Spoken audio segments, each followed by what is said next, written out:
One, two, one, two, three.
Keep playing, Frank. I'm going to say wonderful things about you, okay? You might have to go around a course or two even. I have a long list of those kind of things. Well, it's Frank Vignola in the house. Welcome, everybody. We're live here at TrueFire in our studios. We've got Frank back.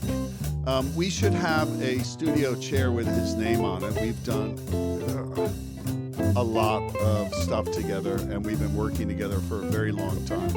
If you're from Venus and you haven't heard anything about Frank, I will tell you this. He's played with everybody and their brother. Tommy Emmanuel, the Boston Pops, the New York Pops, guitar legend Les Paul. He was his go-to guy at the Iridium. He's played with Ringo Starr. He's played with, every legend of jazz. He has over 30 CDs. It's probably over 40 by this time.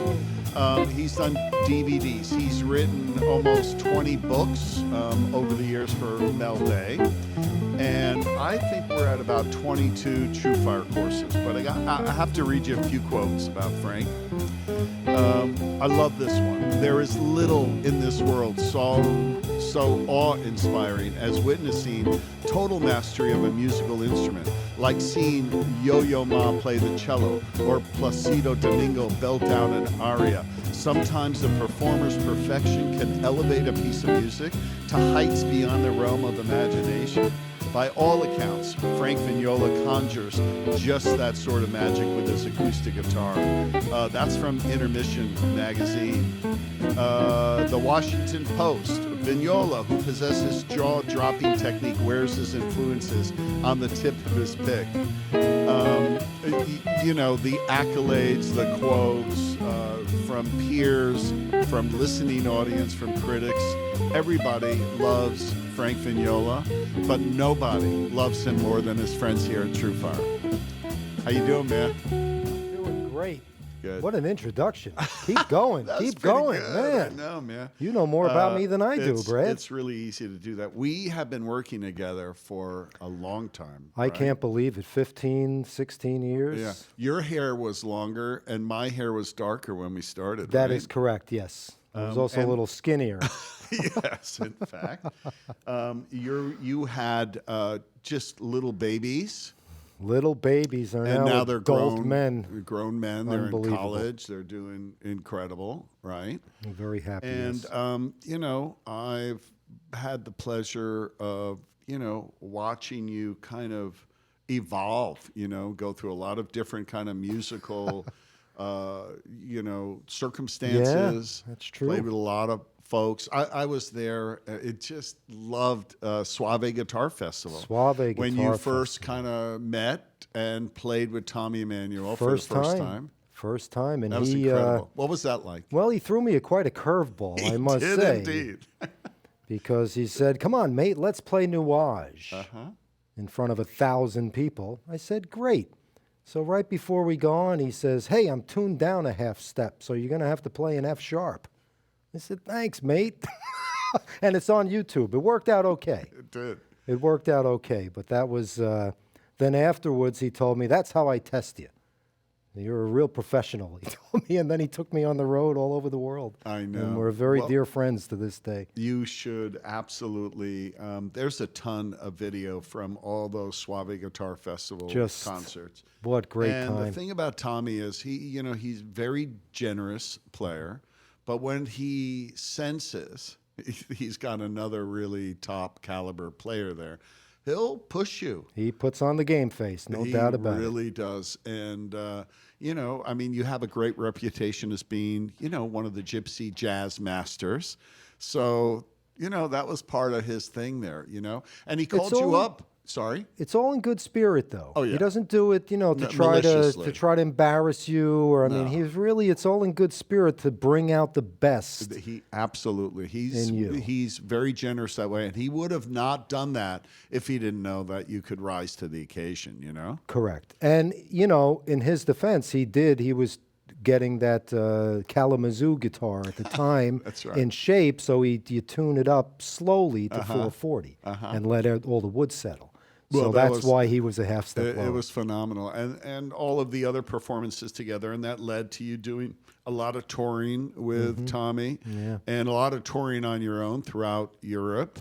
You know, he's an amazing, I guess, leader, because he opened up so much work for so many guitar players of different styles. It's like single-handedly he brought together a community of guitar players that came from different genres. But now he gathered them all together, and his thing is he likes to put out talent. He likes to show off talent to his audiences. He does, And I think that's a wonderful quality that nobody else has, because he actually pays you to tour with him. right.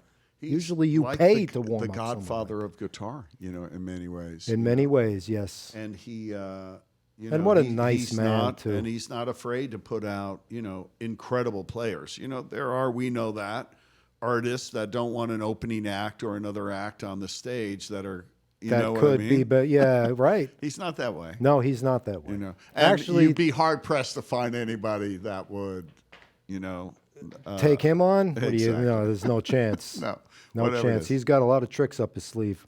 So, Can I tell you about the first time I met Tommy? Yeah, please. I was with Les Paul, and obviously all of the major guitarists across all genres used to come in and pay tribute to the legend Les Paul. Yeah. So one night he says, hey, ladies and gentlemen, Tommy Emmanuel is going to come up. And I had never heard of Tommy before, and he was relatively new in America at that time. And he gets up, very polite, plays with Les, you know, gives Les a little solo, and very polite. I was like, oh, the guy's pretty good. On the break, Les comes running back to the dressing room. I mean, I've never seen him move so fast. He was 86 years old at the time, too. He comes running back, and he starts yelling at Tommy. Don't you ever do that to me again. Tommy's like, what? He's like, when I tell you to play, you give it your all. You don't let me have some and play down to me. You give it your all. It's like, okay. Calls him up the next set. Tommy gets up there and does his Beatles medley. He slams his head on the microphone. Blood's coming down his face. And the crowd went bananas. Really? I didn't sleep for a week, Brad, my. because I was like, where did this guy come from? I'd never heard anything like that before. It's crazy. You know, when we shot him for the first time, the first Tommy courses were done at his home in Nashville, right? And, you know, to figure out how to capture what he's doing with both hands. I mean, we had, you know, and it's 9 in the course, cameras. you'll see. We had cameras behind his left hand, in front of his left hand, you know, on both sides of the left hand, both sides of the right hand, you know, medium shots, close-up shots, and you still can't figure it out, you know. And he doesn't look like he's playing half of what he's playing. No, it's like almost sleight of hand, you know. And I've never met anyone who enjoys playing the guitar more than Tommy. Yeah, it's great. And that goes for Les Paul. He never stops. He never Tour stops. bus, He just home. loves playing guitar. It's rare to see him without a guitar in his hand. Rare. The morning you come out of the hotel, get in the bus. Come on, mate, let's practice our tunes. And we sit there and practice for 15 minutes while they're packing the bus. It's great. There's a clip on YouTube of us at the New Zealand airport playing a baggage claim. The guitars came off the thing. Come on, mate, let's play. And before you know it, we're jamming in baggage claim. It's funny. So we've done a lot of courses together. I'm I looking think at a 23. sheet of paper here. 23, 25. You know, printed both sides. We've done, let's see, Next Steps Jazz. Remember Vamps, Jams, and Improv. That was our first one. That's when you guys had a different scene than you have now. Understanding, Applying the Chromatic Scale, 50 Jazz Guitar Licks. I mean, the list goes on. It's an incredible library. And so... Well, you are the master of producer. Because I got to say this, because at first I didn't really know how to teach.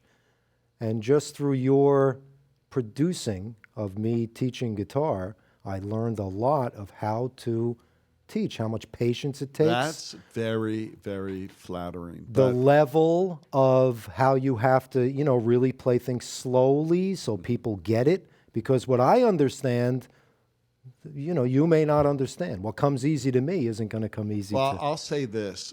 We started way back when, and, you know, together we learned how to leverage, you know, the power of video, all these interactive and digital tools. And we've come a long way, and we've still got a long way to go. Yeah, well, I love the new technologies, the channel. I love my channel. What about the video sync tab? We'll talk about your channel. Yeah, I love towards that. the end. The channel's amazing. I love that. So let's play Stump Frank. Stump Frank.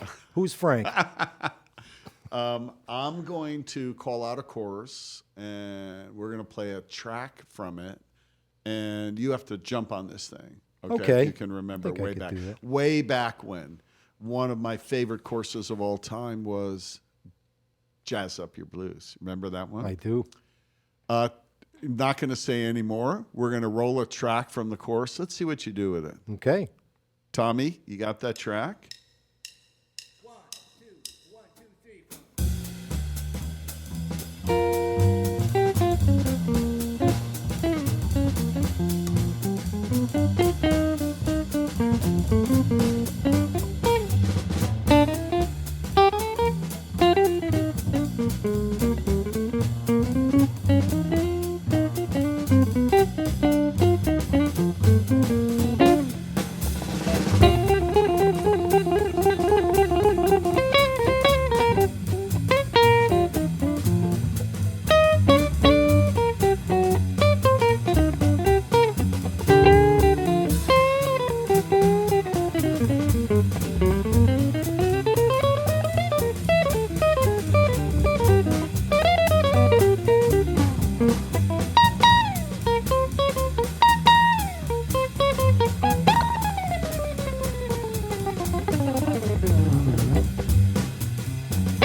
Well, there's no stumping That Frank, but I'm is going to try. fun. I've got a couple B-flat more little blues. stumps up my sleeve. Two of my favorite musicians, by the way, playing bass and drums, Rudy Peschauer Yeah. and Nikki Perrott playing Yeah. bass, who was with Oh, Les for many years. And yes. she is just so spectacular. Incredible. You know, that course, I don't remember the year we did that course, but, you know, we talked about coming up with a curriculum that allowed people to kind of jazz up their blues. You know, a lot of blues player want to get some jazz lines in there. There's a lot of 1-4-5 jazz blues. That was a big hit, that course, and Yeah. still to this day is in, you know, the top 20 courses here. Still get email about And that. you know, you took us through a progression. I threw out the final live backing track. See how you. I think you did well. If you're tuned in live and chatting, let us know. Do you think Frank passed that stump? Okay, yes or no? Okay, Just and the if so, B-flat by blues. how many stars? Okay, rate him right now. Oh, no. My vote would be 5 stars without it. 5 stars. Thank Okay, you. there you go. Thank you, Brad. A couple of housekeeping things. First off, please let us know where you're tuned in from. We love to shout out. Frank has fans all over the world, and I'm pretty sure many of you are on here now. I know we've got folks from Utah, Finland, India, Dallas, Chi-Town, Rome, Pompano, Scotland, Italy.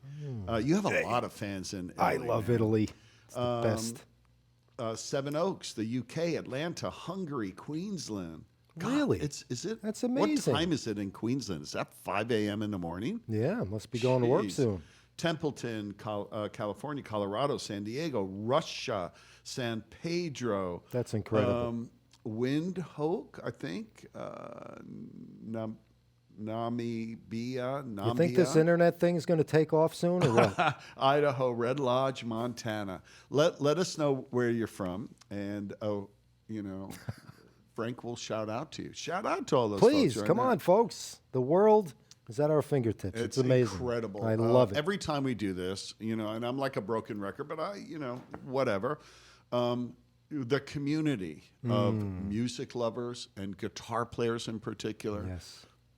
You know, gathering together. We couldn't do this 20 years ago. No. You know, it didn't happen 20 years ago. And there's something really special that I think transcends, you know, politics, race, creed, you know, economic level. You know, we Music. share a passion. And guitar players in particular, man, at whatever level and whatever style you play, there's just something, there's a special brotherhood there. What do you think about that? I think that's completely true. We were just in Estonia for a guitar festival there in June. And there's a very special place there where people would come together to sing. And it ends up every year now, thousands and thousands of people come together to sing a song in peace, promoting Wow. peace. People from all religions, all nations, they come to this special place to sing, and the music is that powerful. And I think we should all play a little guitar. I think it take our mind off our problems, right? How Absolutely. great is it when you pick up the guitar and 10 minutes later There's nothing like that. you're involved in it and you just feel better. Yeah.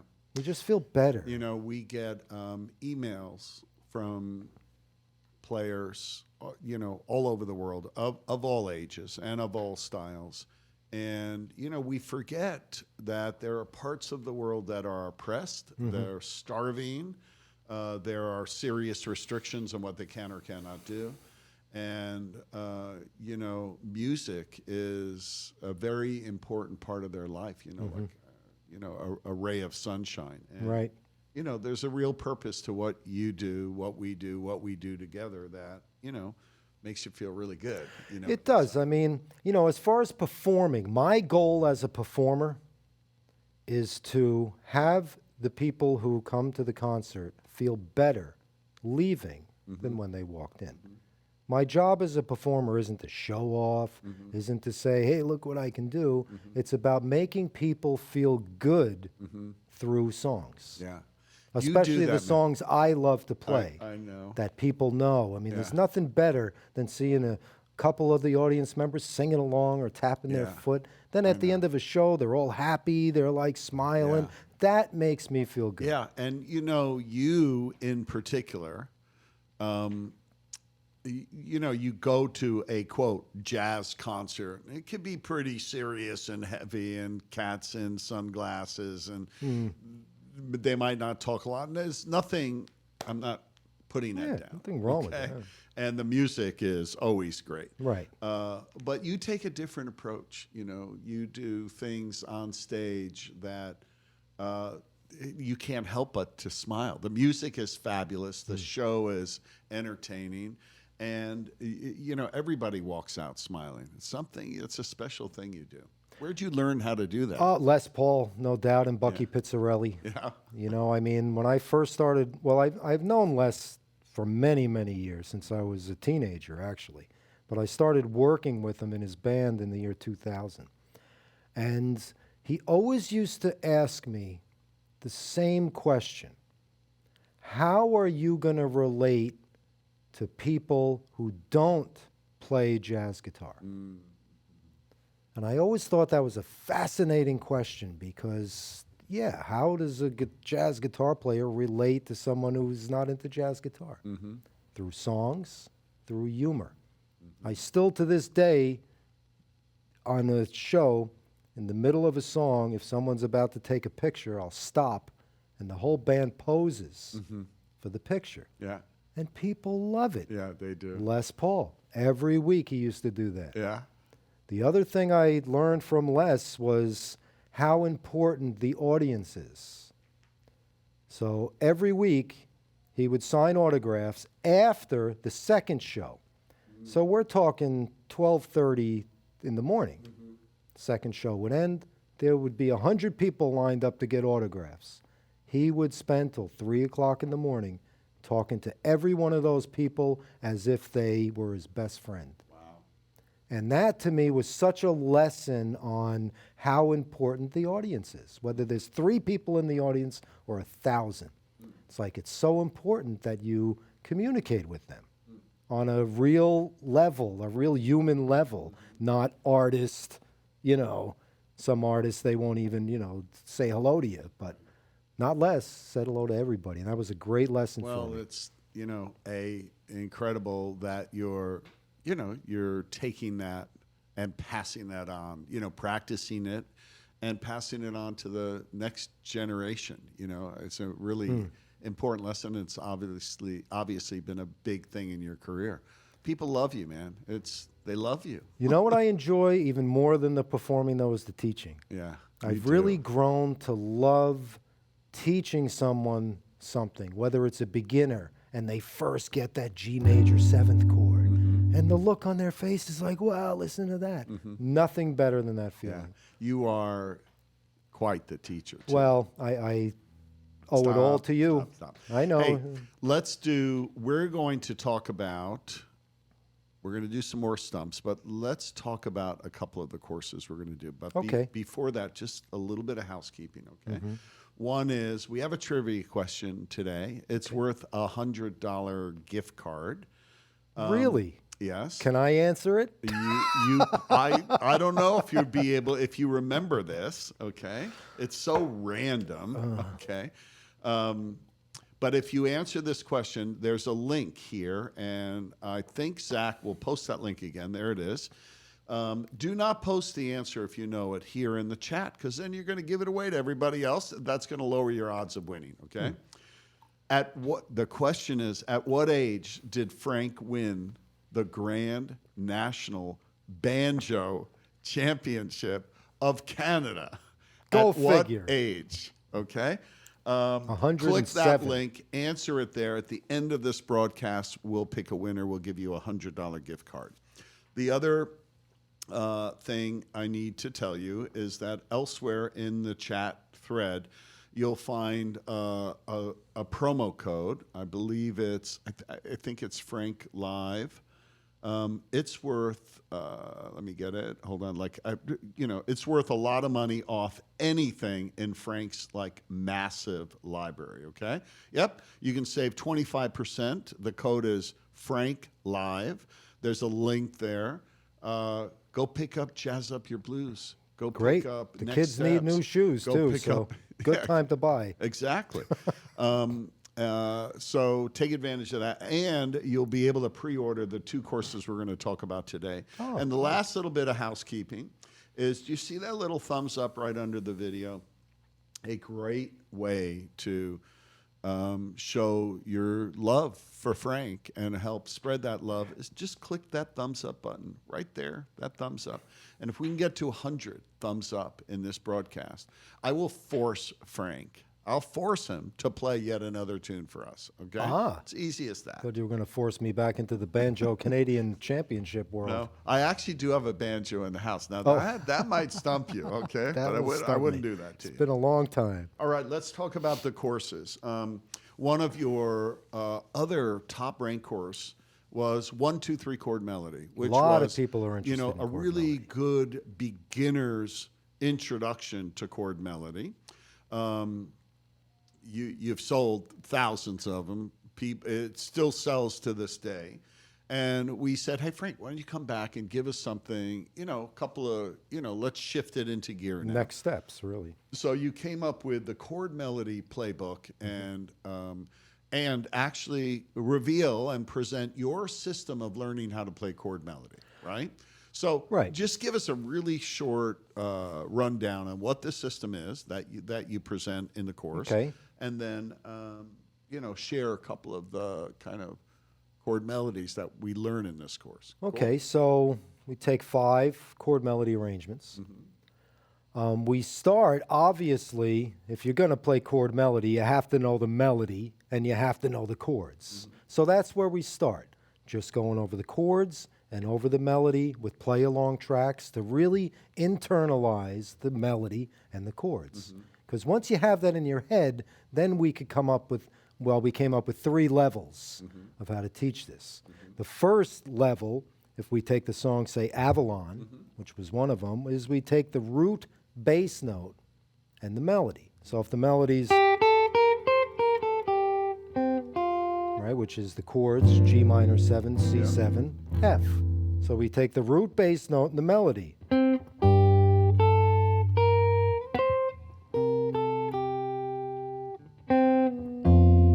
Right, so it's a G note, the root bass of G minor with the melody, then a So C the root of the prevailing chord along with the melody. with the melody note. Right, so we could at least get the framework, right? We could at least get the framework. The other way to start is to play just simple inversions that you know. So if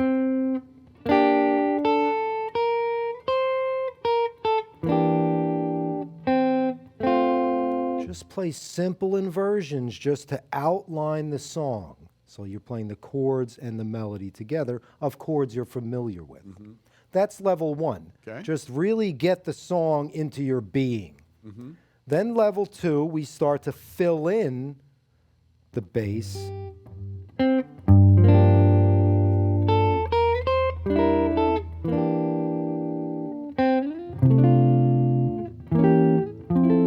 I Nice. start to show you how to choose good chords, good, middle chords in order to fill out the arrangement. And then the third level is kind of as if I were going to play it on the bandstand. I take that arrangement and, play it like I was going to play it at a jam or on the bandstand at a theater, at a concert, or, on the way bandstand. Frank Vignola would play it live, right? Correct. So in this course, and we love this whole format, each of those steps is a distinct lesson. There Correct. are backing tracks. There are practice play-along tracks. And then you will learn 3 versions of each of these arrangements.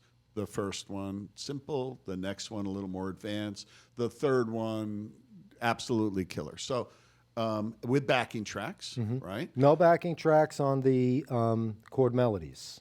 Okay, so There's backing tracks for the chords and the melody, the first so steps. let's to learning roll it. the backing track and play the chords. Okay.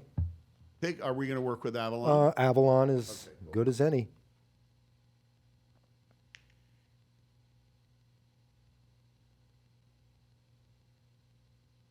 Tommy?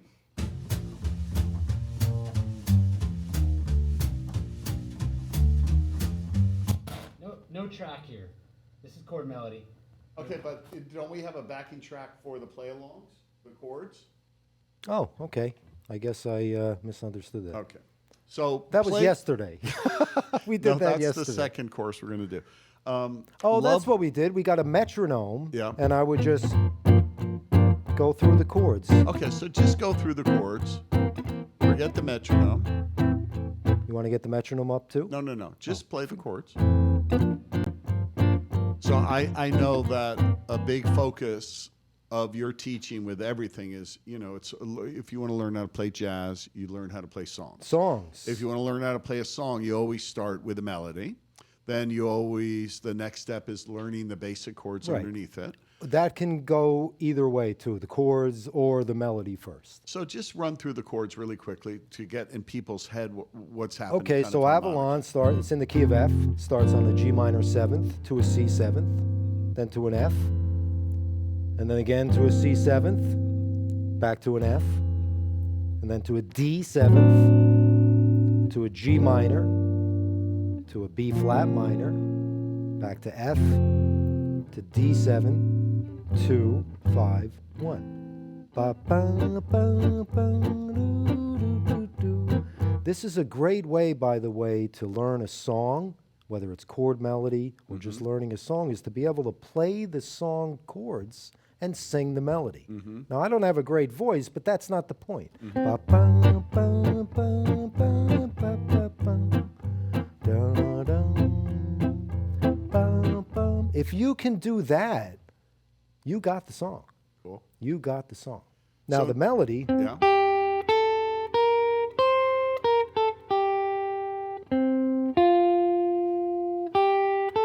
basically goes up and down the scale with different rhythms, right? Yeah. So then, that's the melody. I So mean, give us the first level chord melody. which is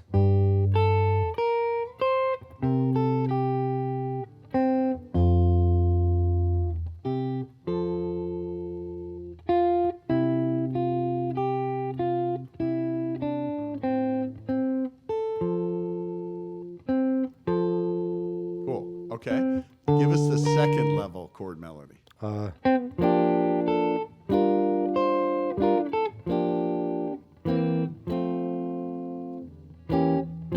Great. Now, show us how you'd play that on stage.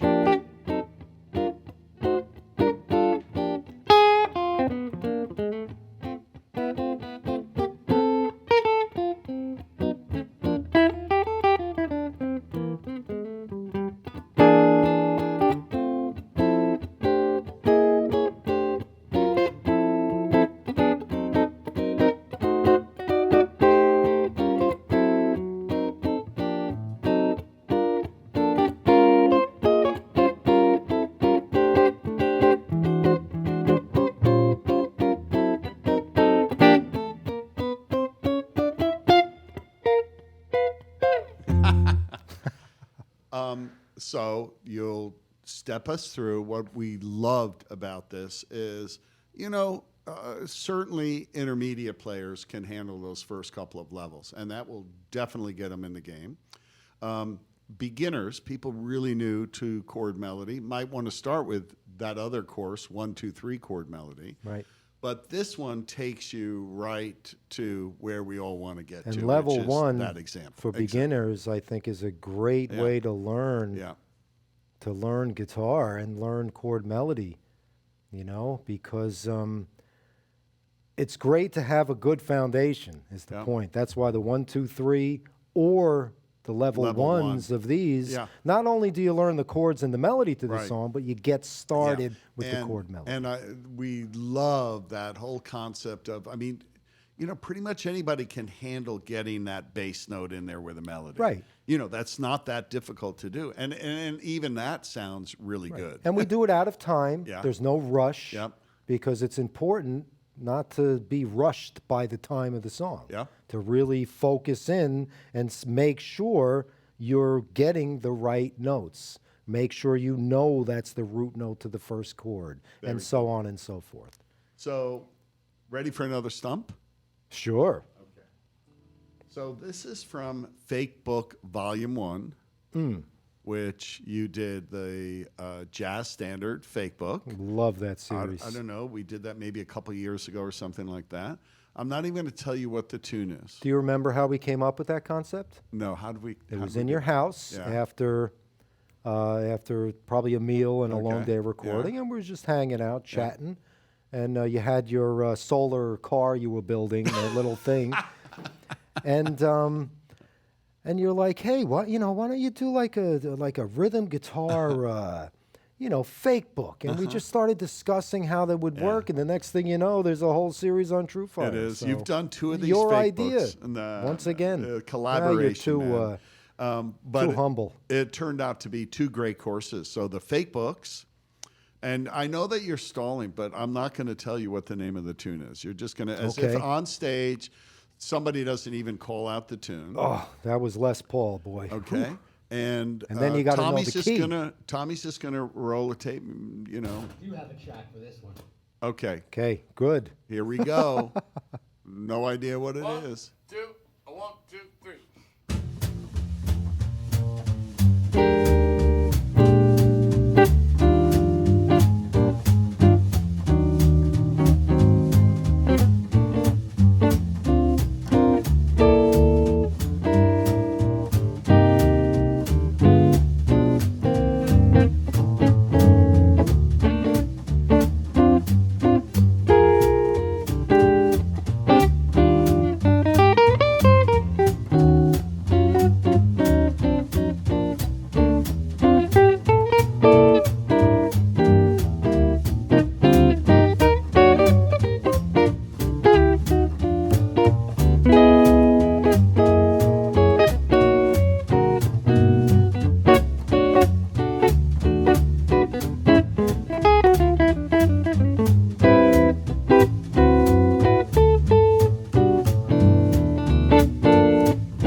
Okay, we didn't Cherokee. stump you. I don't even know how you got it that quick.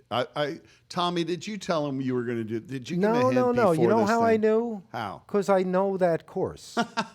I do. I've used that track many times. Really? And I love the song. Those are great backing tracks too. Great tracks. Yeah. And then just immediately from hearing So name the tune. The Cherokee, changes to Cherokee. which are B flat, the What B key? flat B 7 flat, right?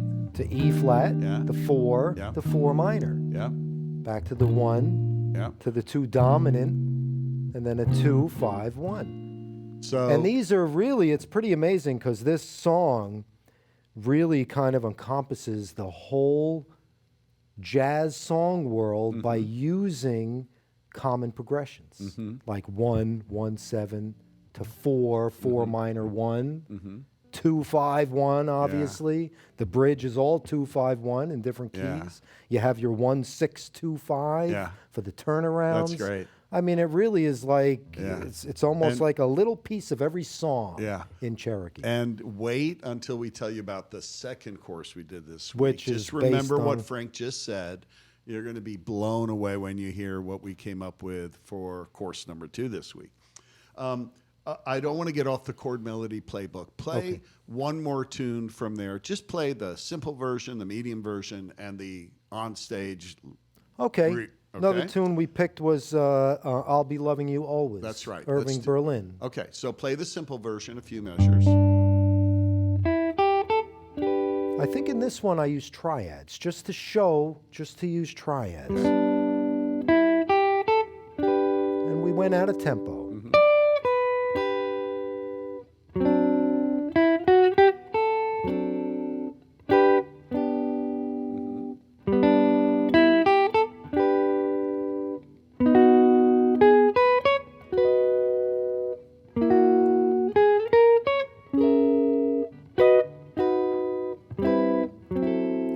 See, it then- even sounds nice, Oh, it just sounds so beautiful. simple. And any of us can do that. I include myself.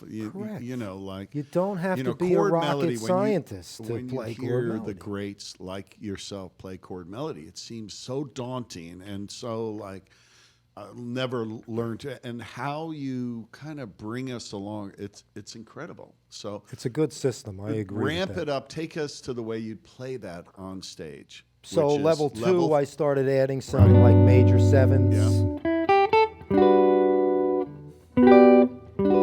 Just add a little color. even that accessible. We can learn Correct. that. Right. And Simple then approaches. if Frank Vignola were performing that live on stage, how well, would you what play I would that? do is I would start in Which is 3/4 level 3. tempo, Okay. waltz, which Yeah. is it was written.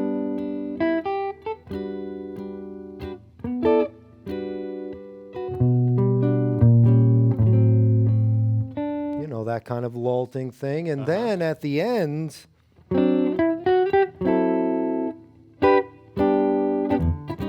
Then I take it into 4. Ba, ba, ba, ba.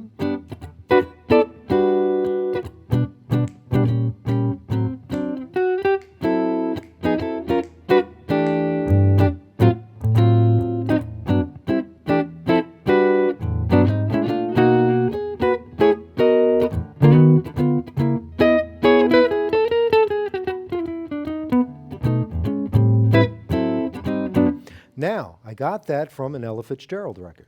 Really? She sang it in 3/4 and then into 4/4. Nice. And that brings me to a very important point that I don't think jazz guitarists listen to enough records. I don't think they listen to enough Ella Fitzgerald, Nat King Cole, Lester Young. They're so engrossed in guitar Right. that they lose sight that 90% of the other jazz records out there, Right. you know. And another important part of learning jazz guitar is to play along with the records. You know, if you put on a record and you know a song and you play along with that, you're going to know that song much better after you play along with that classic record a few times. You know, I used to, when I had a big record collection, actually, I used to go to a used record store every week, and I used to save my extra money and coins, and I used to go buy records. And I used to bring them home, and I played along with every one of the records that I owned, over 1,000 records. Oh, God. And that was my practice. And I would make believe I was in the band, like, say, the Wes Montgomery, records from the half note, classic jazz records. Yeah. And I would comp along for the 8 minutes because I knew that that's what I would be doing in real life. Nice. You don't play a song once through. Yep. You don't stop and figure out what you're going to do. Right. You're put in the moment on the spot. Yep. That's what jazz is. Now, I did a lot of that kind of playing growing up in New York City, and that's the way I would practice, is as if I was on the bandstand. As a matter of Probably, fact, when I would put sets together, I would sit there with a timer, and I would play through the song as if, okay, now the sax player is going to take it for 2 choruses, and I'd play along. Then, okay, now trade 4s with the drums. I'd trade 4s. Okay, back to the melody, and I would time it out. Just to make sure that that 60-minute set I was contracted to do was going to be 60 minutes. Nice. So it's really important practice to play along That's really with good records. insight, man. By the way, we got our 112 thumbs. Really? Can't so believe we it. passed 100. That do means we I have to do do? have to force you to play more and go over a little bit. So I hope you don't have a How date many people or an want to hear me appointment yet. talk more? Talk, play. They love you, man. You want to do some questions? Sure. Okay. So let's see what we've got for you. Hi, Frank. At 44, I'm an old dog that learned playing jazz You're a young changes person at 44. from you via chord tones. It's been a huge blessing in my life. So he wanted to shout out to you. Maybe Well, it's one that of your makes me students on the feel channel. very Don't let good. me forget to talk about that channel. But the one thing I'm lacking is really mastering playing changes of minor songs and playing the flat 9 diminished riffs smooth and efficiently, especially gypsy songs. Yeah. What advice would you give him? Well, first of all, if we're looking at diminished, that confuses a lot of people. I think I have a simple way to look at diminished. Okay, if we look at, say, a G7, right? We have our root, our third, and our fifth. Then we have our root, third, fifth, seventh. That gives us our G7th chord. Now, if we add the raised root, the flat second, or the flat 9, all the same, that's your flat 9 sound. That's that gypsy jazz sound. Now, we leave the root out, there's your diminished. So, now what you need to do to get it more fluent is to not just work on the one chord. You got to put it into a progression. So you need to go G7 to C, or C minor in this case, because he asked about minor.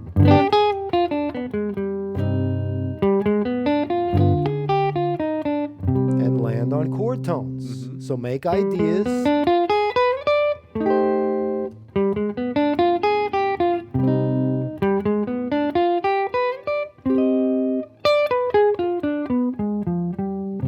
Cool. See how I'm doing that? Play a little gypsy jazz, anything, and incorporate that.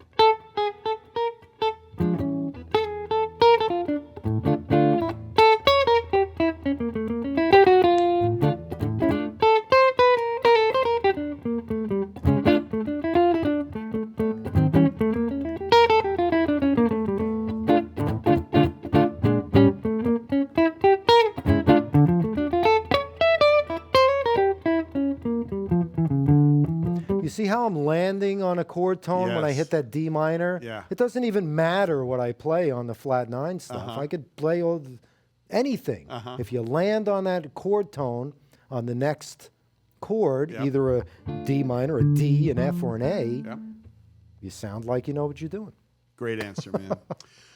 Let's see.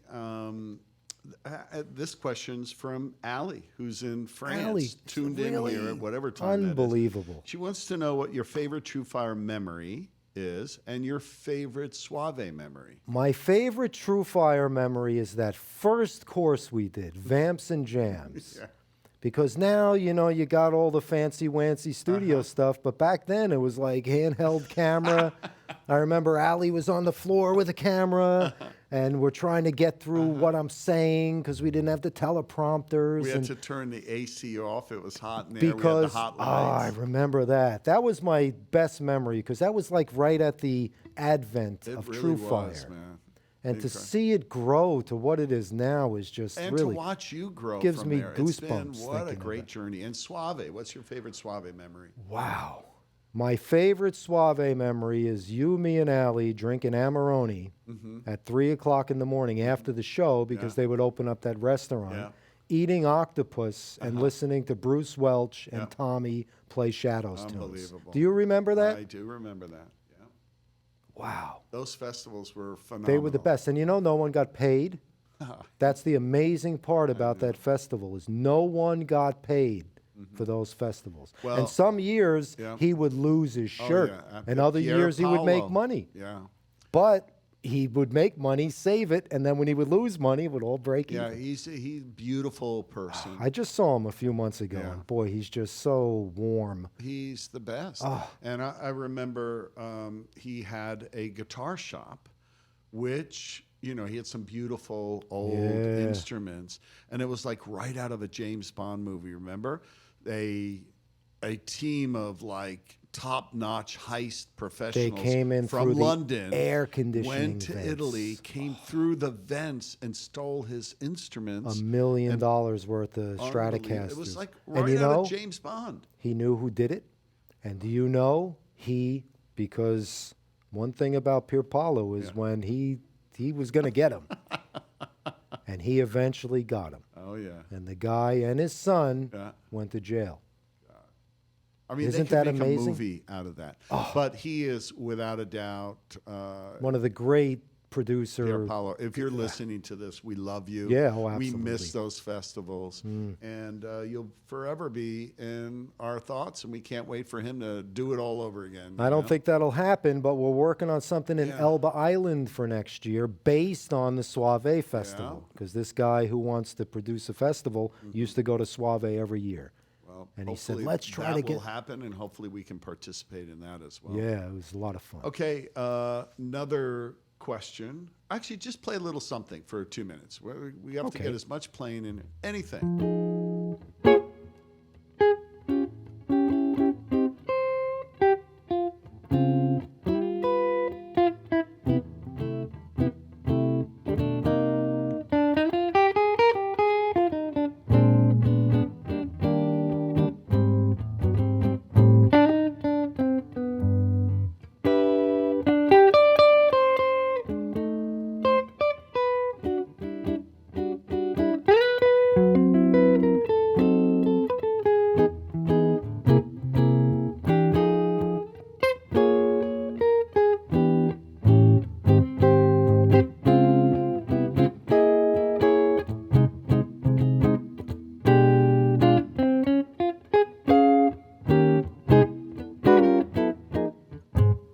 Nice.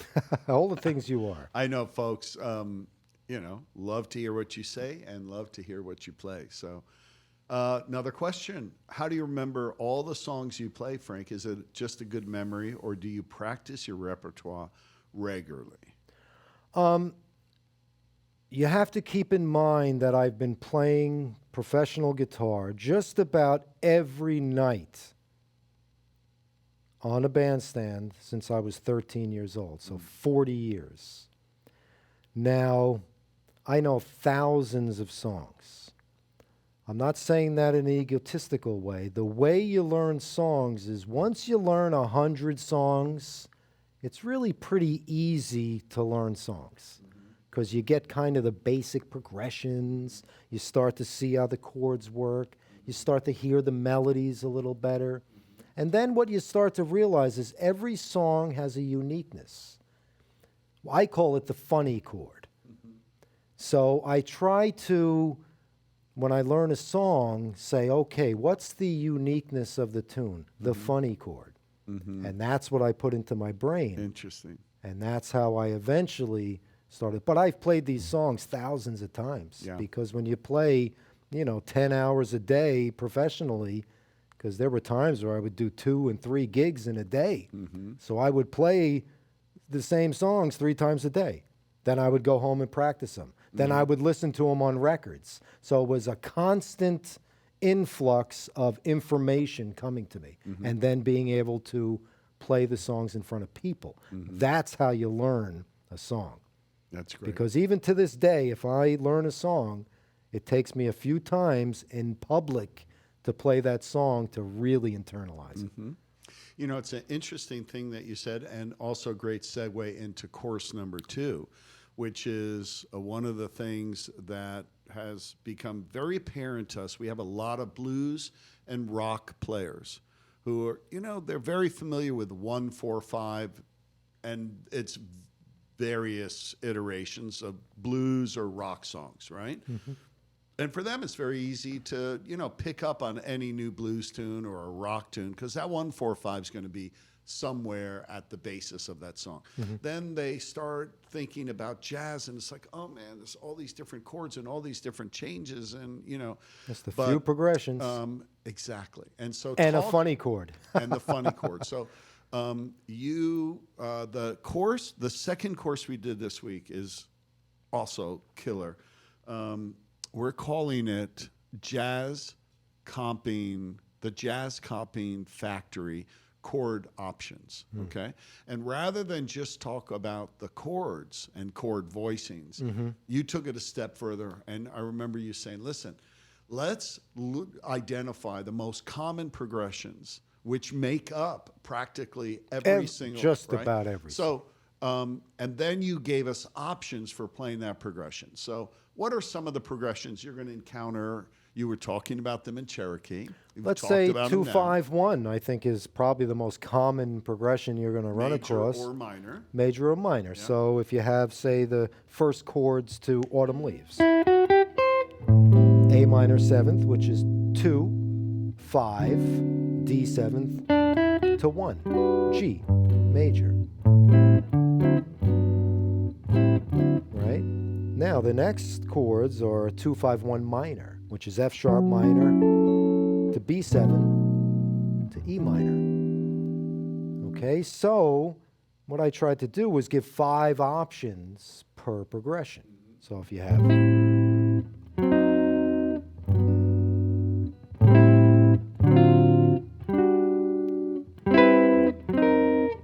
try to come up with, with ones that I use, not just ones I randomly put together, but I really tried to think about when I comp for someone, a vocalist, a soloist, another guitar player, especially if I have a bass player with me, I tried to come up with things that I would play. And I realized that, wow, a lot of times I teach or we learn things and we'll keep playing these big full chords.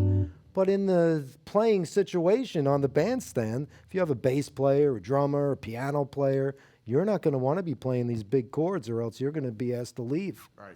Because you're going to totally get in the way of everything, and people are going to. So you want to avoid that bottom root note, correct, and stay out of the bass player's business. Right. And at the same time, you showed us some options for staying out of, say, the soloist or the vocalist. Correct. And not hitting those higher notes, right? Or the melody notes. So what did you call them? The middle voicings? Middle voicings. I mean, I think the best way to look at it is to get your familiar big chords and then just take away a few notes. Like an A minor 7th. We could even 2 notes. Ba-da-ba-ba. Ba-ba-da-ba-ba. Ba-ba-ba-ba. Boo-doo-doo-doo. Right, 2 notes. Yeah. And you hear it. You hear the melody. You hear the harmony. Yeah, it's great. That's all you have to do.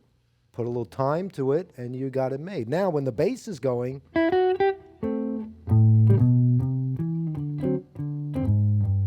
I can't do both at once, but you get the idea. Like, the bass is going here. You don't want to be here. Right. You want to be in here, because that's where the bass isn't. The first half of this course is a vocabulary of, let's say, chord options, but those options being presented in these little progressions that appear in thousands of jazz standards. So, for example, just run down, take 2-5-1 major, okay, and run down a few of the options you show people in the course. Okay, so again, A minor, D7, G. Okay. Show another option. Which is A minor 7, D7 flat 9 to G major 7. Then I went A minor 7th, D7 sharp 9. Nice. Again, only 3 of the notes because you don't need that note. Right. Because the bass player's got that note. Yeah. Up to G major 7th. Again, just 3 of the notes of a Nice. 4-note chord. So we get 5 options for each of these. I think you've got what? Tommy, is it 5? There's 6 progressions. 6. We have 2-5-1. Commonly, very commonly encountered progressions. Correct. 2-5-1 right? major, Yeah. 2-5-1 minor, Yeah. 1-4-1 Yeah. like the blues. Yeah. Then we had, we did 2-5, 1-6-2-5, Yeah. which is, a turnaround. Turnaround. I mean, every song has a turnaround. Right. A Blue Moon, Yeah. 1-6-2-5, Yeah. over and over again. Yeah. And then we did the progression for Take the A Train. 1-2 dominant, 2-5-1. So C to D7th, then it's a very common progression. Nice. And then we did 4 minor 1, which is a lot of bridges to songs, goes Yeah. to the 4 chord. It's also, the way a lot of songs start. Yeah. Like I'll See You in My Dreams, After You've Gone, starts on the 4 chord. Yeah. So I thought that was an important one too. So those are the 6 progressions Okay. that we. So there are 6 very commonly encountered progressions that really are the elements, the components of practically every jazz standard out there. Right. You give us 5 different chord options. And then in the second Progression half, options, though, not just one chord. Right, progression options. 'Cause they and flow within the together. progression options are the chords, Right. that make those options up.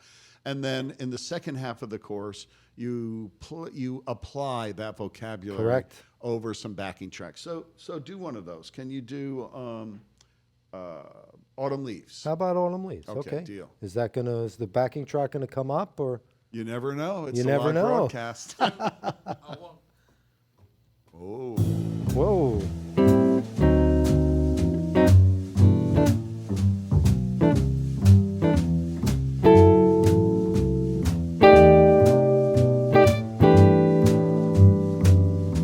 So we have our 2-5-1 major. And then our 2-5-1 minor.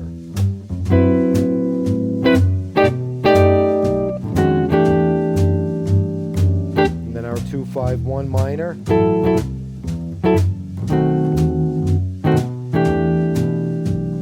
And then our 2-5-1 major.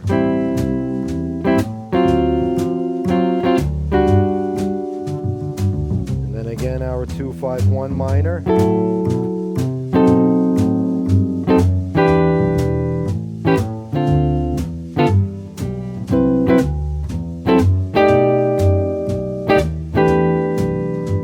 There you go. I mean, that was a couple of the options. Just a couple of the I don't options. remember what the other ones were offhand, but Let's do. Tommy, can you roll any of the other tracks off that? And again, let's show how we're applying the vocabulary. let's in do the the context exactly of like you jazz track. standard changes. Let's do the Which exactly exactly? like you. Is that You good? got that, Tommy? 1, 2, 3.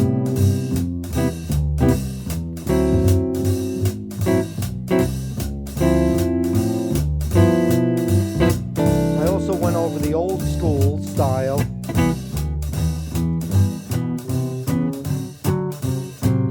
Just 2 notes. The 3rd and the 7th. Sometimes even 1 note if you listen to Freddie Green. Right? You hear that? Yes. That's just 1 note. That's great.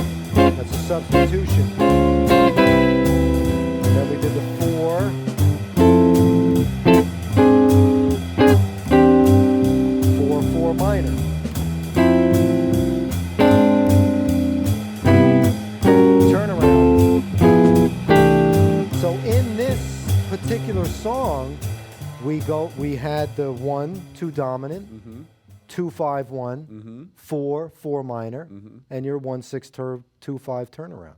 So right in that one song encompasses basically all that we did. Yeah, and the other interesting tie-in here, which was very natural, not even deliberate. It's because it's true that jazz standards share these 6 very common progressions.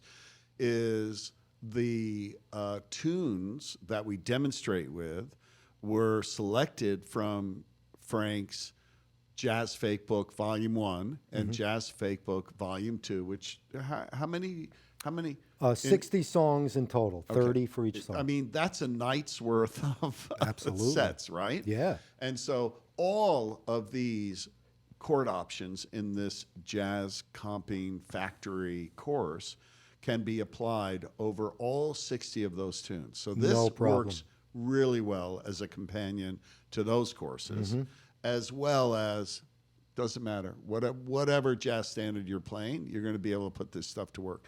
And the thing that, one of the things that you said, I think is certainly very near and dear to me and any of us that, go out to the jam sessions, you sit there, you put your name on the list, you want to get called up on stage.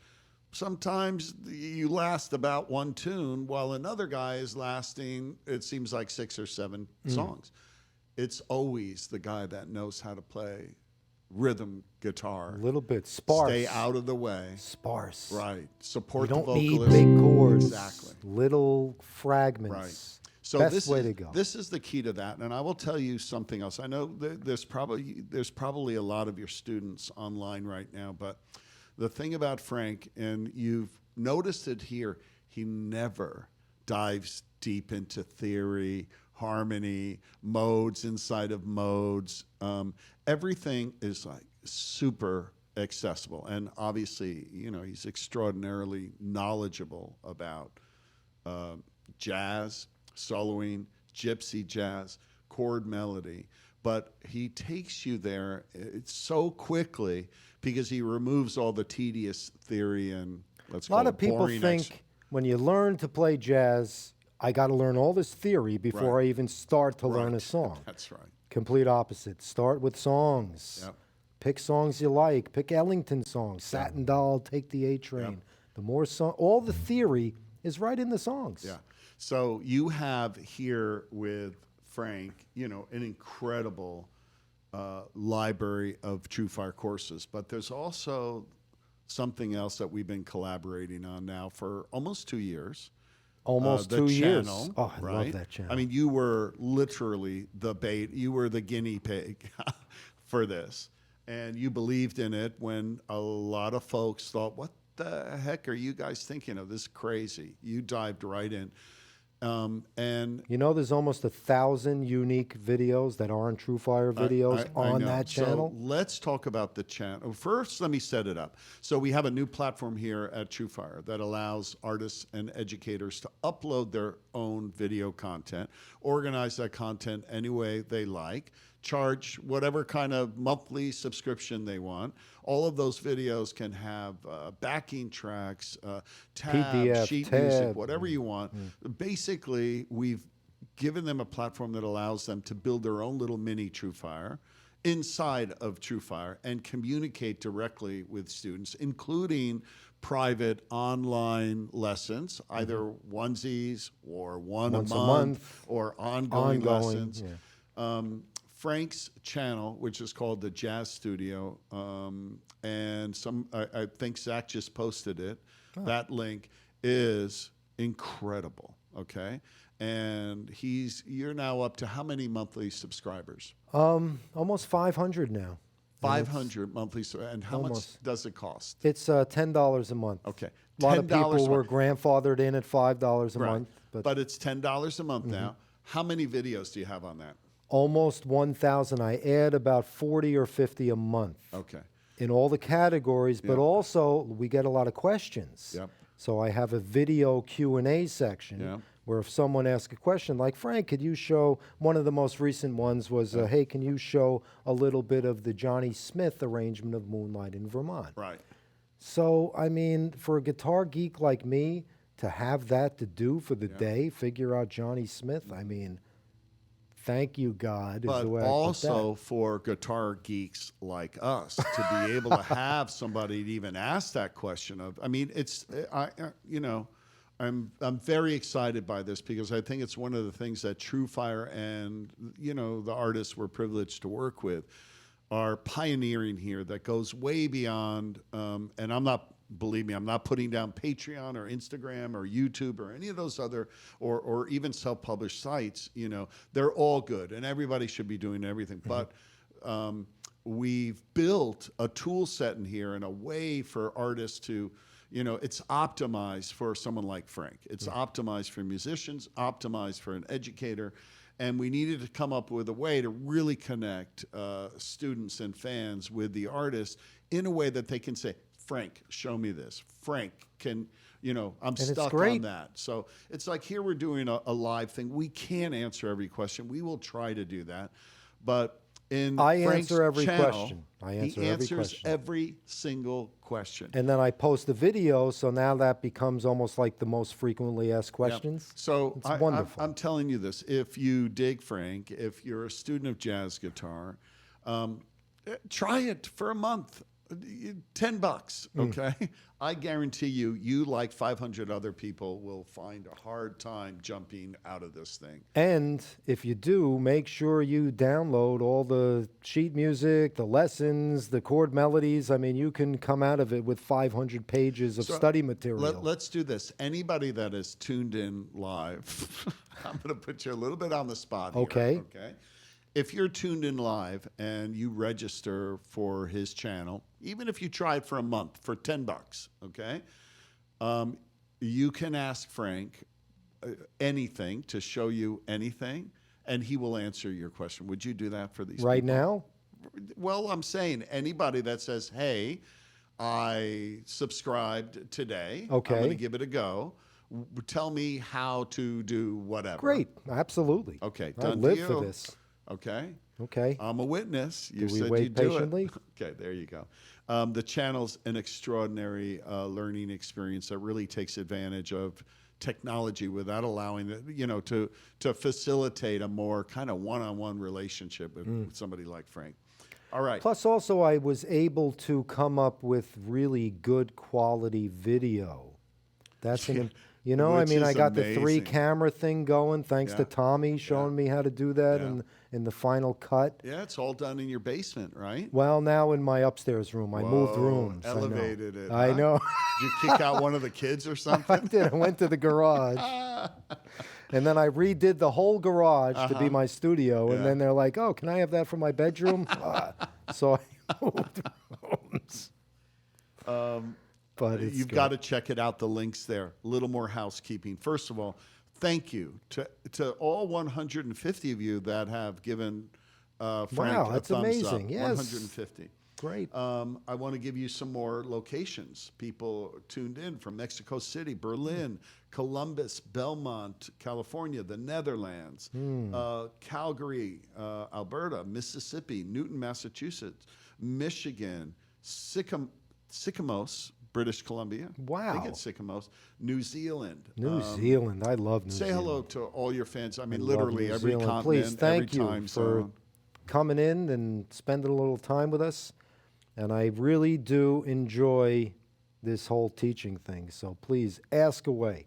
Ask any questions you want. Even send me an email Yep. and say, hey, Frank, you know, answer it. right through my website. Hey, you know, I'll send you a lead sheet if it's a song you want to learn. I mean, I'm very open with you that know what? stuff. We talk about this all the time. You know, even the private lessons, which are enabled, we have an iPhone app that allows that to happen. So when Frank is touring, you know, there's a lot of downtime. There's travel time. There's sound check, backstage. You know, out of an entire day, you know, there's a lot of, let's say, time to do other things. Okay? Correct. Frank spends that time answering questions, filming answers, filming Writing new chord video melody lessons. arrangements. I'm always trying to do something You know, positive. It's just yes. extraordinary. So I'm going to ask you some questions, short answers, so Okay. that we can get through as many as we can. Okay. Can you explain how you would use diminished flat nine riffs over the first two chords of swing guitar Swing. and similar changes to bossa dorado? Do you know No. those? Okay. She All said, right. no, I'm just kidding. I'm just Okay. kidding. I think that's swing G time. So you have a G minor. Now another great way to play is the 1, 2, 3, 5 arpeggio. You hear that? It already sounds like a melodic line. Now A seventh. There's your flat 9. Remember 1, 3, 5, 7. Raise the root. D seventh.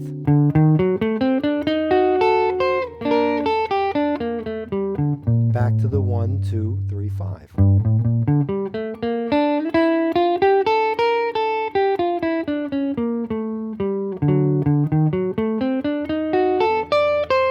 Land on a chord tone of G minor. So we'll just take those 8 bars. So we have our G minor.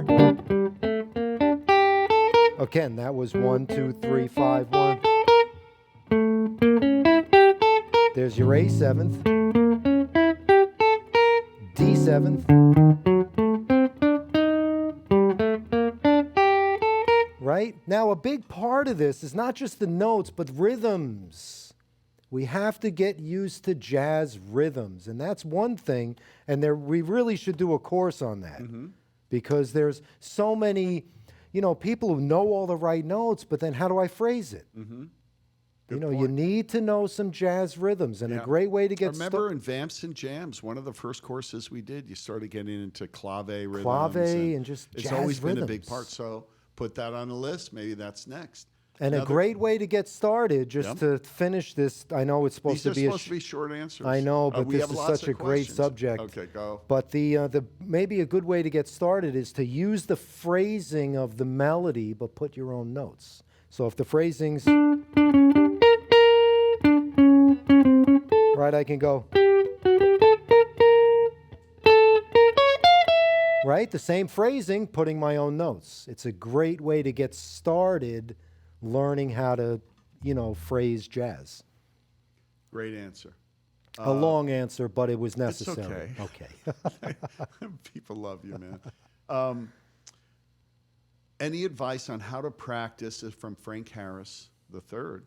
Any advice on how to practice and apply upper structure triads or arpeggios against chords or in solos? Can you say that again? Any advice on how to practice and apply upper structure triads or arpeggios against chords? How do you practice playing triads and arpeggios over chords? I would say if you take an A minor,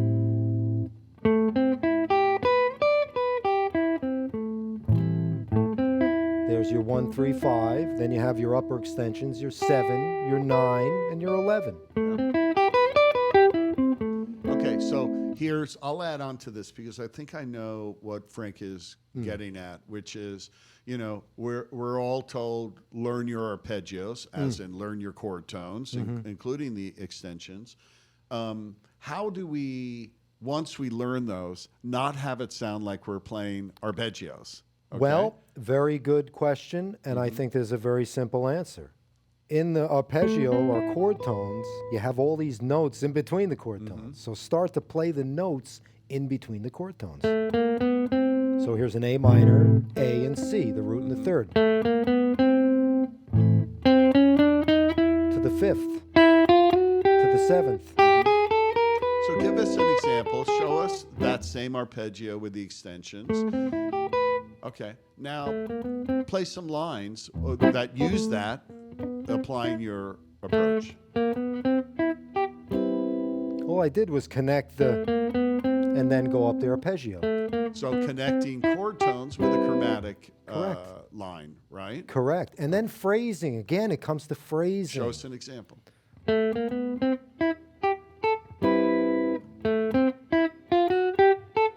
Right? That was taking between the 5th and the 7th.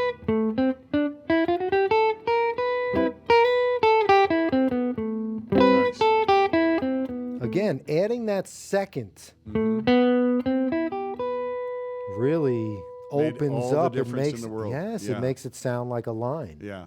So the interesting lesson there is, when we're practicing our arpeggios, we are practicing them like arpeggios just to get the notes.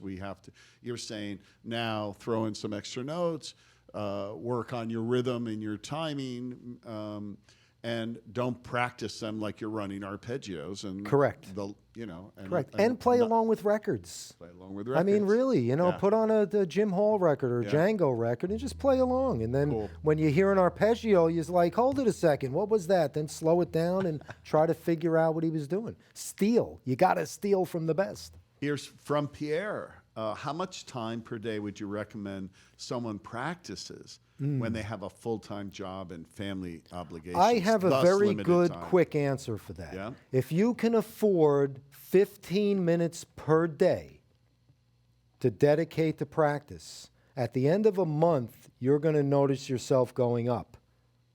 If you practice one day for 2 hours and then you don't pick up the guitar for 3 days and then you pick up the guitar and practice for an hour and you don't know where you were even on your last practice. So it's very important to have a detailed practice routine. Meaning, if you want to learn, arpeggio with the second, you practice that for 15 minutes a day. After a couple of weeks, 15 minutes a day, you're gonna learn things. So what you're saying is it's better to practice even for 15 minutes a day than 3 hours every couple of weeks. That's number one. Absolutely. And And another, to end this, my statement here is, you got to have a detailed practice routine. For people who have 5 hours a day to spend with the guitar, I recommend 45 minutes of good detailed practice and then 4 hours of free practice time. Because you're always working on something to improve it. Whether it's learning a new song, a new riff, a new concept, you have to be on it daily. It's like exercising. You don't go out there and run for 3 hours and then not, you wouldn't be able to walk, number one, if you did that. yeah. And, But it's really a lot like exercise, the persistent. Yeah, it's such good advice. It's not just the amount of time and the frequency. It's what you're practicing in that course. period of time. You just can't noodle around, right? And you can't get overwhelmed by, I have to learn all of this. You take little bite-sized chunks, little baby steps to get to where you want to go. Great answer, man. What scales? I know you don't really think about scales in the way that most of us students ask that question, but when you're playing modal progressions, Miles Davis kind of, what type of scales? How would you answer his question? Well, Pedro's question. What scales are Pedro- you using over, say, what's well, Maiden let's say Voyage? So What. Okay, So What? Perfect. Right, that one. It's D minor. So this is where I think the Dorian mode got its reputation, was from this record. So do you think in terms of modes? On that one I do, Yeah. yeah. On that tune I do stick kind of to the Dorian mode, but then, again, I'll take it outside a little bit. And I'll play some blues, because in my opinion, without blues, there's no jazz. Play a little of that tune if you would.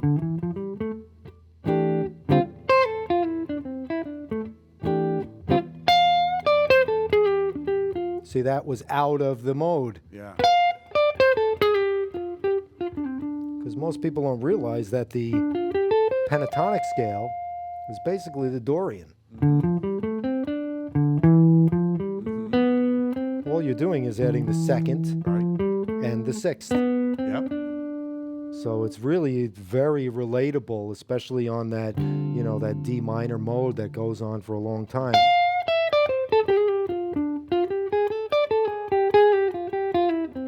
See that? Just a little extra note here and there to give it some blues flavor. Great answer, man. When you rearrange a tune, nano, Derange a tune? you rearrange a I tune. know. Sometimes you do derange. I the sure tunes. do. Where's your starting point? Oh, wow. That's a very good question. My starting point is trying to find a good groove for the song. And I try to look for grooves that wouldn't necessarily maybe fit normally with the song. Can you give us an example? I can. You know that song, everything do do do do do do do do do do do do do. Carolina in the morning. Ba, ba, ba, ba, ba, ba. Very kind of corny tune. Yeah. So one day I was like, I got that chord going, that open A chord, and I just started. I was like, ba, bo, ba, do, ba, do, do, da, do, da, do, ba, bo, ba, do, ba. Ba-da-da. So now I have a starting point. Now I can fool around with different keys, come up with an introduction. Great. You know, like the introduction I came up with, that one was.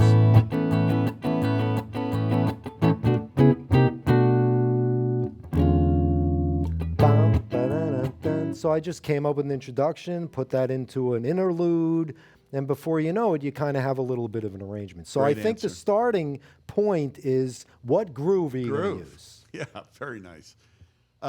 Nick once asked you, Frank, can you ship me some Italian food?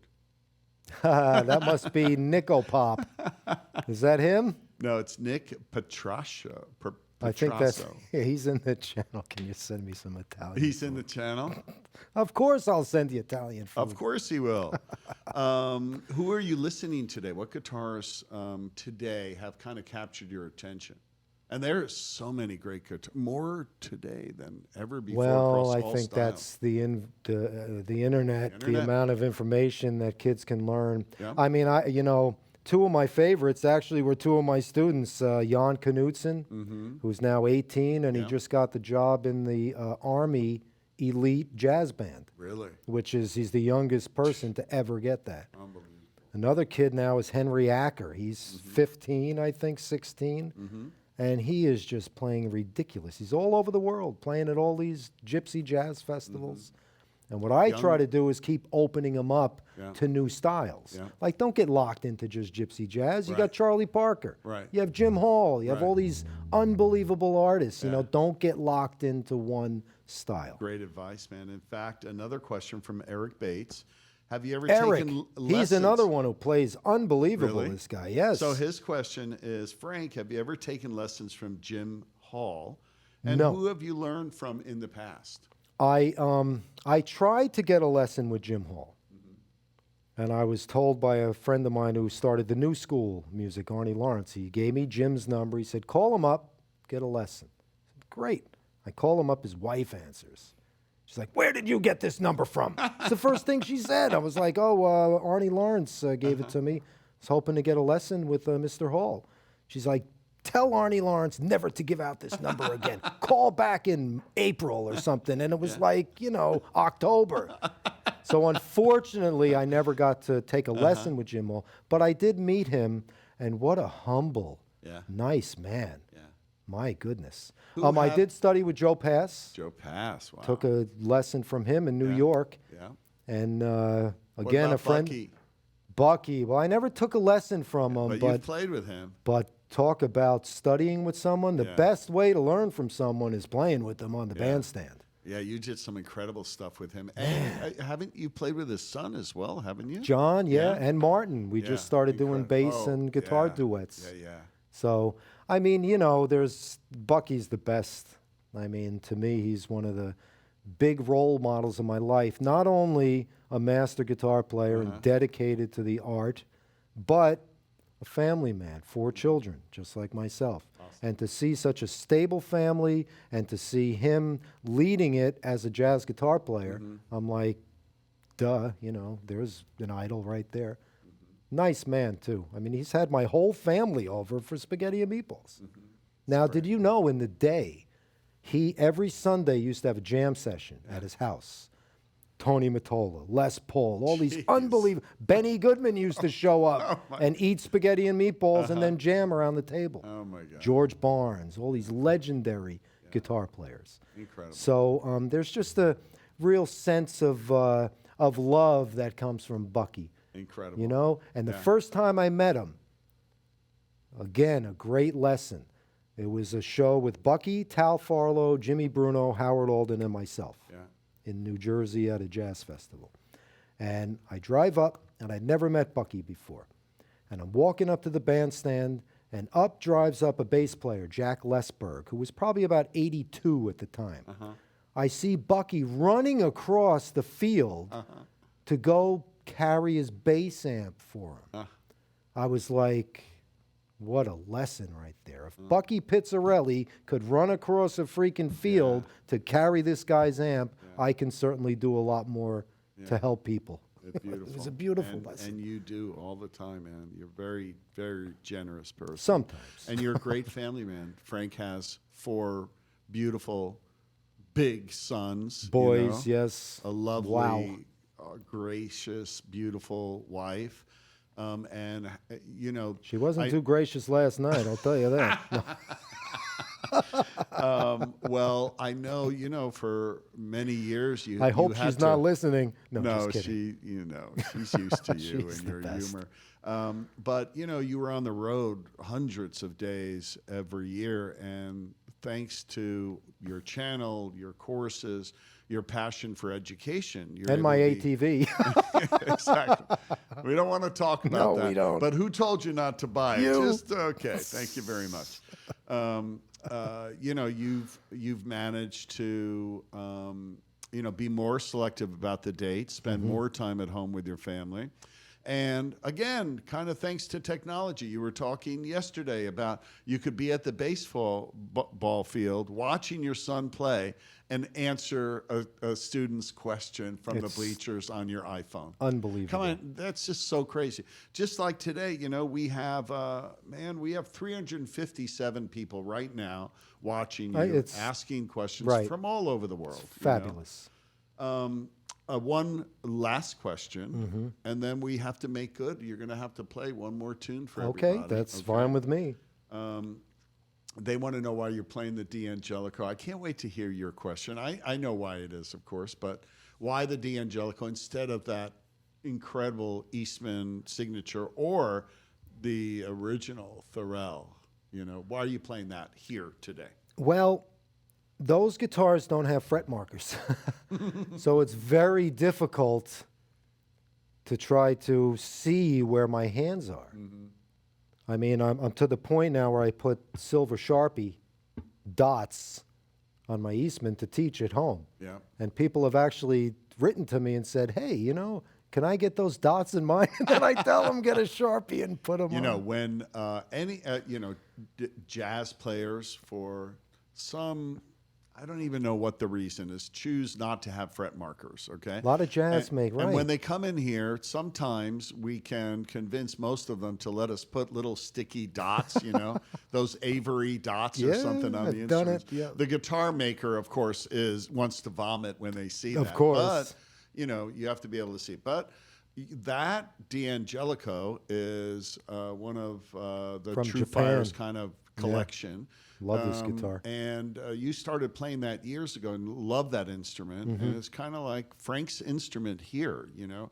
It has great tone. He loves to play The other it. reason is Yeah. because it's very difficult to travel with That's a guitar right. flying, Yeah. especially nowadays. So, I mean, it's like trying to pull teeth to I try to know. get your guitar, you know, even it's- close to an and airplane. it's dangerous, you know. There's so many horror stories of things that Listen, have happened I've to had instruments. guitars broken. I know people who've had beautiful guitars crushed beyond repair Yeah. because of airline mishandling. Yeah. So those two reasons, and it's such a pleasure to fly without having the stress Absolutely. of carrying a guitar, which I did for many years. So So we keep that D'Angelico strung, and Well, as Clean. set up as we can. No, it sounds great. I love Yeah. this guitar. And that's why you see it on so many of Frank's courses. But the Eastman instruments, fabulous. That is my go-to guitar. I love that guitar. And Thorell, you got to give props to Thorell. Well, that's a really, Thorell design. Exactly. And Eastman gave you, I think what is an awesome, plain, beautiful instrument at a very affordable price. They're put together and assembled and finished in California now. Yeah, They're not finished in China. The parts come from China No, and they're they beautiful. assemble. Just Otto beautiful. D'Ambrosio, who was John Monteleone's apprentice, Really? runs that whole division now. If you ever could get a chance to get out there, Pomona, California, it's remarkable. Beautiful. What they're doing out there. But let's make sure everyone checks out Eastman, the Frank Vignola signature guitar. Just Eastman in general. They make a lot. I just got a Everything. Django guitar. Anything they make, even their starter guitars, great. They are. I know. They're a really special company. I know, absolutely. And Thorell, I love that guy. Ryan is one of my dearest friends. Yeah, he's a true. He's young, but a true craftsman. I mean, he he's used the to real deal. study with me when I lived in Arizona. really? And he had to remind me of this. He used to fly in. I used to pick him up at the airport, and we used to have a lesson, maybe 2 or 3 times. Yeah. And then when Benedetto sold his company and they dropped all their artists, Ryan called. He's like, hey, can I build you a guitar? I'm like, great. sure, send it through. I fell in love with it. It's gorgeous. So that was my first Suave Guitar Festival. Yeah, that's right. Was where I used that guitar. That's right. Yeah. Okay, man, we have run not just a little over. We've run a lot over. But I gotta get my pick. Your fans have stayed tuned in, have dug this, and we've promised them. Yes. Oh, trivia question. That's right. So we're going to pull the trivia question in just a minute. We're going to give everyone one more shot, okay? The question is, how old was Frank when he won the Grand National Banjo Championship in Canada? Of Canada. Of Canada. Yes, not in Canada. At what age did he win that? There's a link you'll find in the chat thread. Do not post. Someone posted an answer. Which answer might be correct, or maybe it's not correct. I can't tell you that one way or the other. But don't post your answer here. Go to that link, and we'll pull a winner, and we'll give you a $100 gift card, and you can feast on Frank Vignola courses or anything else you want on TrueFire. And we'll pull that shortly. But let's deliver on our promise to have you play something else. So this isn't a stump. Do I have any more stumps? We do have one more stump. One more stump. Oh, we got to do a stump then, okay? So you just released a Trading Solos Jazz Blues, okay? Everyone out there, grab your guitars because you can participate in this Oh, stump good. We'll with have a little Frank. jam. We Love are it. going to roll one of the tracks. We won't tell you which track it is, okay? And we want you to comp for folks soloing out there and let them comp for you while you solo. But you take the first one, okay? Play a solo and then comp. You play a solo, and then comp for everyone. they So play. let's Okay. everyone jump in the jam with Frank Vignola. Can I at least have the key? No. No. And we're not going to give the key to anybody out there. So let's see. Good. This will if- sound great. Frank, you ready? Of course. Tommy, roll the track. 1, 2, 3, 4. G funky. Okay. G blues.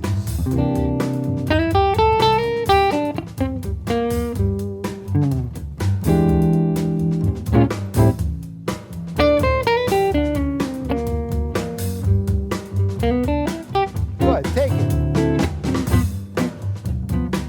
All right, guys, you're soloing now, and Frank's comping for you. This one's off his, we just released this one, Trading Solos, Jazz Blues. They're 10 tracks. Frank solos for a couple choruses, then comps for you, and this goes back and forth, just like you were on the bandstand with Frank.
produce more of them, and we did, and this is one of them. Let's announce the winner. The winner Okay. is So Zach is pulling that. But how old were you when you won the Grand Banjo Championship of Canada? 107. Many years ago. Many years ago. 12. I was 12 years old. 12 years old. So how did that banjo? Well, my father plays tenor banjo. That's what got me started playing guitar. He knew a couple of chords on the guitar, and he would show them to me, and then I would kind of back him and his buddies up. They needed a rhythm guitar player, is what it came down to. And I worked cheap then. So naturally, since the banjo was all around the house, the tenor banjo now, not the 5-string banjo. Right. The tenor banjo was the original big band rhythm instrument before the guitar came in. Early Duke Ellington orchestra, the early Louis Armstrong records. I forgot who his original band leader was, but they always used a tenor banjo player. So I would pick it up. Maybe when I started, I was only playing banjo maybe 8 or 9 months. And I would just learn like Limehouse Blues and figure out a couple of licks. And my father entered me in this Canadian banjo championship. So we went up there, I played Limehouse Blues, and the next thing I know, I get a trophy and a check for 300 Canadian dollars, man. which was worth about $3 then. So we picked a winner, Seaward 22. Great. And by the way, if you answered 14, 13, 11, basically whatever you answered, you were in the drawing, okay? It was a little difficult to Google that. We understand that. And there may have been some incorrect, not everything you read on the internet is true. Really? Contrary to popular No, belief. no way. Okay. So, even if you had the wrong answer, you were in the pool, and we really appreciate you participating in that. I want you to think of a cool solo guitar piece you can play us out on, okay? But first, on behalf of the both of us, I want to thank everybody for tuning in today, for the great questions, the great comments, your support, your love, your thumbs up. We have 196 thumbs up. That's right now. amazing. Wow. And man, if there's one reason we do what we do, it's this reason. We do it for us, but we do it for you, and we do Absolutely. it together. And we love you, and we thank you for your support. And Frank, I love you. I'll say I love that you publicly, too. I love everyone okay? here. It's really fabulous. Man, we've been doing this from way back, and we still have a long journey ahead of us. And it's a thrill every time you come back into the studio. We keep coming up with very cool stuff. Well, next one is those jazz rhythms. I think that's jazz an rhythms. important Let's one. do that next, man. And, if there's one tip that I can give you today, yes, of course, the TrueFire courses are all, but go check out Frank's channel. This thing is, you'll see when you dig into it, I promise you. And remember, if you sign up as a result of this and let Frank know, he'll take whatever special requests, whatever it is that you want some advice on, he will deliver. Oh, no doubt. Every morning I get up and answer questions. Love it. There you Matter go. of fact, some of the people I've met, I've said, "What are you doing up at 6 o'clock in the morning all the time?" I said, "I can hardly wait to get up and see what the new questions are." I To be know. honest with you, it gets I me know. out of He bed. is I love it. so into this thing, Yeah. man. Okay, you want to play us out? Pick Well, any we mentioned solo guitar piece. We mentioned the Johnny Smith version Oh. of Moonlight in Vermont. There you Vermont. go. So maybe I could just kind of go through that a little bit. Let's Would you go mind? through that. Thank you, everybody.